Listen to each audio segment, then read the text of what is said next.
They built 4 freight choke points that can starve your region, fast. Picture hour 48 of a regional disruption. Grocery shelves look mysteriously thin. Diesel is suddenly rationed. And your neighbors do the same dumb ritual. They blame the store, they blame the station, they blame supply chains. Like it's weather. Here's the part you're allowed to know because you don't think like a herd animal. Your region doesn't get starved by lack of product. It gets starved by 4 mechanical throats that turn moving inventory into trapped inventory. I pulled Association of American Railroads hub data, EPA loading rack definitions, and the legal geography that decides how fast pipelines restart. This isn't vibes. It's named systems with measurable failure modes, 4 choke points. Each one is a physical bottleneck you can map. Each one has a verifiable anchor you can check in 15 minutes. And each one has an ugly trade-off the state and the market make you pay. And the last one on this list, the one that turns a repair into a slow political freeze, wait for it. Rule 0. You don't live in a state. You live downstream of a machine. The herd picks a zip code based on restaurants and commute time. Then they act surprised when a single interchange yard, a single loading rack, or a single pipeline segment decides whether they eat. Your enemy isn't panic. Panic is just the symptom. Your enemy is monoculture logistics. One node, one path, one schedule. It runs great in normal times. Then one constraint hits: power, staffing, access roads, cybersecurity, a rupture, and the system stops clearing volume. I filtered these 4 choke points against criteria you can verify fast. 1. It's a named physical node or corridor, not a vibe like diversified economy. 2. It has a published capacity, footprint, or legal definition you can point at.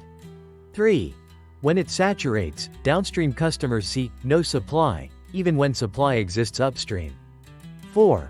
Avoiding dependence forces a real cost: higher prices, fewer job markets, longer drives, or worse service coverage. You're not looking for comfort. You're looking for continuity. 4 choke points cleared. Here they are. Number 1. Chicago Rail. Not the classification choke point.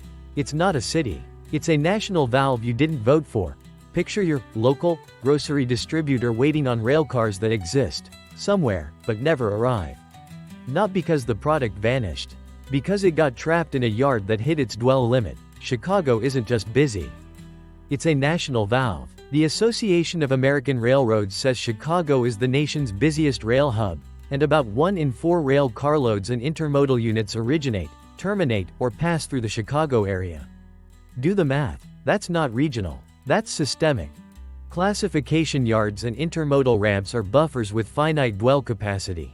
Measured in hours a car sits from arrival or interchange receipt to departure or placement. When dwell spikes, the yard turns into inventory you can't access. Once it saturates, trains get held outside the terminal, metered, and your downstream customers hear the same lie. No cars. Look at the hardware. Union Pacific's Joliet Intermodal Terminal, Global IV, 785 acres, designed for more than 500,000 containers annually. BNSF Logistics Park Chicago, 638 acres, 79,000 feet of production track, about 6,000 wheeled parking stalls, around 12,500 stacking spaces, and about 39 overhead cranes. That's throughput, until it isn't. Now the trade-off. Avoiding a Chicago-dependent supply shed costs you higher prices, fewer job markets, and longer personal travel distances. You're buying network resilience with lifestyle friction. And if your first thought is, fine, I'll just rely on trucks instead, good. Number 2. Fuel rack bottleneck, the rack rule rationer. Fuel doesn't run out. It fails to load. 2 words decide whether your town drives tomorrow. Rack access. The retail station is the decoy. The real failure point is the terminal loading rack, where tanker trucks load from storage tanks. The EPA's definition under NSPS language is blunt. A loading rack is the loading arms, pumps, meters, shutoff valves, relief valves, and the piping and valves necessary to fill delivery tank trucks. That's the mechanical throat. Most people think fuel shortages start at the pump. But the first visible symptom is lines because the rack can't clear trucks fast enough. Racks are built for speed and compliance. metering, vapor collection or processing, safety interlocks, controlled access. When power fails, automation fails. When staffing fails, access fails. When roads choke, the rack becomes a hard stop. And you don't work around it with pickups and jerry cans. The rack is designed for 8,000 to 10,000 gallon class deliveries, not retail improvisation. Your move is positioning. Map the bulk terminals and rack locations that serve your county. Identify 2 independent supply paths, different terminal operators, different pipeline feeds, different inbound modes like barge versus pipeline versus rail. Avoid single terminal towns where every station is downstream of one rack cluster. A Gulf Coast trucker put it bluntly: no rack ticket, no fuel. The station can cry all day. Trade-off. Living outside a rack's primary distribution radius means slower normal time resupply too. Higher delivered fuel costs and fewer carriers willing to serve you. But racks are only the last nozzle. Upstream is the spine that feeds whole states. Number 3. 2 choke points down, 2 to go. You've seen how rail turns into trapped inventory, and how fuel shortages are really rack throughput failures. Next you're going upstream, into the single spine that can shut down an entire corridor when scheduling collapses. Then you're going into the legal geography that decides whether a rupture is a quick fix or a slow political freeze. The more you base your moves on verifiable nodes, the harder you are to feed bad assumptions. Colonial pipeline spine, the single source squeeze. One line, one schedule, one regional illusion of abundance. You don't feel a pipeline until it stops. Then the entire East Coast discovers it's been living on a timing trick. Colonial isn't a company.